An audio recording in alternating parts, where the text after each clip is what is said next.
अभी चंद दिन कबल एक बड़े आलम पाकिस्तान तशरीफ़ लाए और उन्होंने अपने बयान में इरशाद फरमाया कि यूट्यूब की आमदनी हराम है।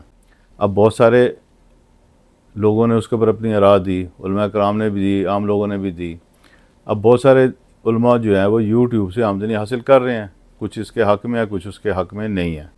अब जो लोग इसके हक़ में नहीं है उसकी आमदनी के, उसकी अगर हम बुनियाद में जाएं तो हमें पता लगेगा कि जो ज़रिया आमदन है, जहाँ से वो आमदनी आ रही है, उस सोर्स को गलत समझा जा रहा है।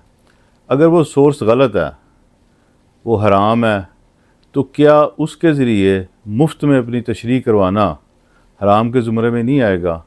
एक आदमी ये तो समझता है कि यूट्यूब की आमदनी हराम है, लेकिन जब उसके ऊपर बैठ के वो अपनी वीडियो पूरी दुनिया को पेश करता है, तो क्या इसका फ़ेल ये हराम में नहीं शामिल होगा?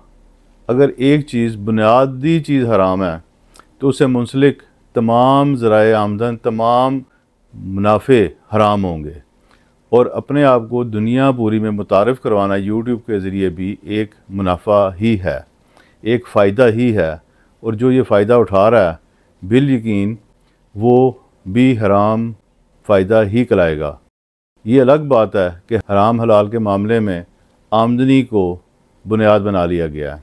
तो अगर हम ये देखें तो आजकल तो ये सबसे बड़ी आमदनी है कि पूरी दुनिया में आप देखेंगे, लोगों ने उस देखने के बाद आपके बयान को अच्छा समझा, आपको फ़ंड दिए, आपको नजराने दिए, आपको पैसे दिए, तो उस सोर्स के ज़रिए जो इस तरह की आमदनियाँ भी होंगी वो भी हराम ही कहलाएंगी।